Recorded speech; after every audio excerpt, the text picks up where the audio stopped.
Hello friends, बरायबाय Bodo Info official YouTube channel दा finally नोंथांमोननि नेनाया जोबोर मोजां जाबावबाय बेनो जाबाय आसाम पुलिस गोदान AV UB आरो लोगोसे कनस्टेबल एबा नोंथांमोननि ग्रेड 4 लेभेलाव गोदान साख्रि ओंखारबावबाय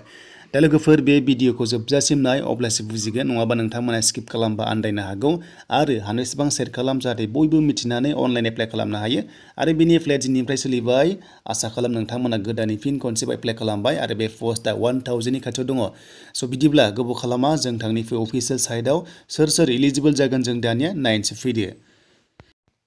दा लोगोफोर बे भिडिअखौ हानायसेबां शेयार खालाम जाहाथे बयबो मिथियो आरो नोंथांमोना चेनेलाव गोदानै फैनायफ्रा साबस्क्राइब खालाम मानोना 100K जाथारसिगोन नोंथांमोननि सापर्ट मोनबावब्लानो स' 100K जाथारसिगोन दा बिदिब्ला जोङो SI लेभेलखौ नायग्रोनोसै बिनिफ्राय जों स्टेप बाय स्टेप ग्रेड 4 खौबो लाना फैगोन नेक्स्ट भिडिअ स' नोंथांमोना नायनो दाबाव दा जों फार्स्टआव जोङो SI खौ नायग्रोनोसै बेनो जाबाय नोंथांमोननि APRO लेभेलाव स' बिनिफ्राय सोरबायदि एलिजिबल जायो जों बे डिटेल्सखौ मोनजोबसिगोन दा लोगोफोर बे जाबाय अफिसियेल नटिफिकेशन दा बे अफिसियेल नटिफिकेशन आरो बे नोंथांमोननि स्केल पेआ जागायगोन 14,000 निफ्राय जागायनानै 60,500 सेलारि प्लास ग्रेड पे थायो बे जाबाय नोंथांमोननि 8,700 पर मान्थ नोंथांमोना मोननो हागोन स' बेनिफ्राय बे पस्टआव STP गैयाब्लाबो स' नोंथांमोना आनरिजार्भ थाखाय इलिजिबल जायो अके स' बेयाव STP गैथारा अब्लाबो आनरिजार्भआव इलिजिबल जागोन आरो बिनि एप्लाइनि लास्ट डेटआ 22 फेब्रुवारि स' नोंथांमोना दिनैनिफ्राय खालामनो हाबाय बेनो जाबाय 8 फेब्रुवारि नोंथांमोननि बैसोआ उन्दैसिना 20 इयार्स मेक्सिमाम 29 इयार्ससिम नर्मेलाव 24 इयार्ससिम STPआ 29 इयार्ससिम नोंथांमोना इलिजिबल जायो दा लोगोफोर क्वालिफिकेशन बिदों BSc पास खालामनांगोन बेनो जाबाय नोंथांमोननि साबजेक्टआ इलेक्ट्रनिक साइन्सनिफ्राय नङाब्ला IT नङाब्ला कम्पिउटार साइन्स नङाब्ला 3 इयार्स डिप्ल'मा खालामनांगोन पलिटेकनिक लाइननिफ्राय बे लाइननिफ्रायनो होनायनिफ्राय स' नोंथांमोना बेयाव दङब्ला खालामनो हागोन आरो जुदि गैथाराब्ला नोंथांमोना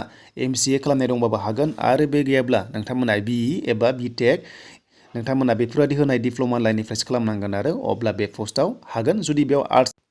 दा बेयाव आर्ट्सआ हानाय नंला स' नोंथांमोना बेयाव हानाय नङा आरो हाइटखौ नायोब्ला 160.02 हौवाफोरा आरो हिन्जावफ्रा 152.40 स' बेनिफ्राय चेस्टआ नोंथांमोना बेखौ नुखाबाय देन बेनिफ्राय नेक्स्टआव नोंथांमोननि सिलेक्शन प्रसेसआ मारै जागोन बेनो जाबाय फार्स्टआव एग्जाम 100 मार्क्सनि एग्जाम 100 कुइसन आरो 1/2 नोंथांमोना नेगेटिभ मार्किं मोनदों सिलेबासखौ नायना लादो बर'जों एग्जाम लिरनो मोनगोन स' बेनिफ्राय रानिं दंना गैया स' नोंथांमोना रानिं खालामनांगोन बेखौ नायोब्ला स' 40 मार्क्स दङ रानिंआवहाय स' नोंथांमोना 1600 मिटार्स खारनांगोन हौवाफोरा आरो हिन्जावफ्रा 800 बेनिफ्राय लं जाम्प दङ ओभारअल सिलेक्शन प्रसेसआ 150 नि अके स' 150 नि बेयाव दङ देन बेनिफ्राय जों थांसै नेक्स्टआव फैदो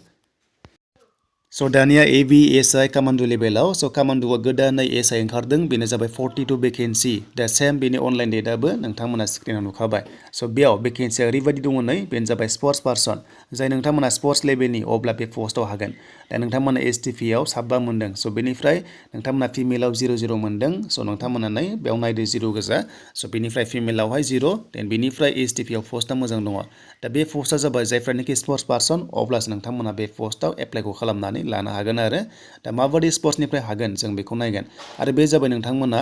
नेशनेल टीम हिसाबै स्टेट लेभेलनिफ्राय गेलेनाय दङब्ला एबा नेशनेलनिफ्राय इन्टारनेशनेल गेलेनाय दङब्ला स' नोंथांमोना बे पस्टआव हागोन स' डिस्ट्रिक्टआ बेयाव हानाय नङा नोंथांमोना स्टेट लेभेलनि जानानै गेलेनाय जानांगोन अब्ला नोंथांमोना बे पस्टआव एप्लाइ खालामनो हागोन स' बेनिफ्राय नै स्पर्ट्सनि केटेगरिसआ बेबादि दङ स' नोंथांमोना फुटबल दंबाबो हागोन साइक्लिं दंबाबो हागोन एन्ड बेनिफ्राय काबाडि दंबाबो हागोन आरो टेबोल टेनिस दङ शुटिं दङ गोबां दङ स' बेखौ नोंथांमोना जाहाथे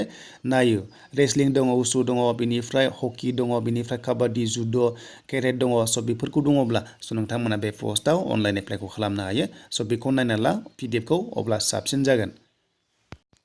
स' बेनिफ्राय बैसोआ गाहायसिना 20 इयार्स मेक्सिमाम 29 इयार्स STP हिसाबै STT हिसाबै स' बेनिफ्राय क्वालिफिकेसना डिग्री पास जायखिजाया स्ट्रिम डिग्री पास थाबानो बे पस्टआव हागोन बेनिफ्राय नोंथांमोना स्पर्ट्सनि थाथारनांगोन बेनिफ्राय डिग्री पास स' बेनिफ्राय 162 सेन्टिमिटार हौवाफोरा हाइटआ आरो हिन्जावफ्रा 157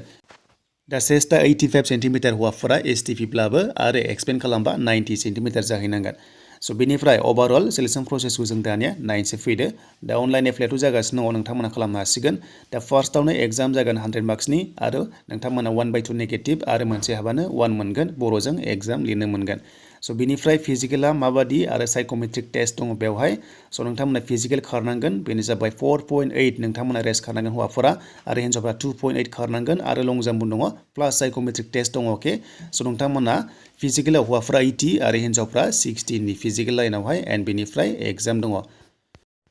स' बेनिफ्राय साइक' टेस्टआ 20 दङ स' नोंथांमोना सिगांनि कमान्ड' लेभेलाव मोनदों बेनो सेम प्रसेस स' बेनिफ्राय ओभारअल सेलेक्सन प्रसेसआ बेसेबां जामारो जों बेखौ दानिया नायनोसै फैदो स' नोंथांमोना हौवाफ्रा 200 जागोन आरो हिन्जावफ्रा 180 जागोन बेनो जाबाय नोंथांमोननि गासैखौबो लानानै सेलेक्सन प्रसेस एग्जामाव 100 बेनिफ्राय फिजिकेलाव 80-60 बेनिफ्राय साइक'मेट्रिक 20 गासै 180 आरो 200 नोंथांमोना मेल एन्ड फिमेल बेयाव नायदो स' बेनोमोन बेनिफ्राय नेक्स्ट भिडिअ नोंथांमोना मोनसिगोनलाय ग्रेड 4 लेभेलाव नोंथांमोना दसे नेथ'दो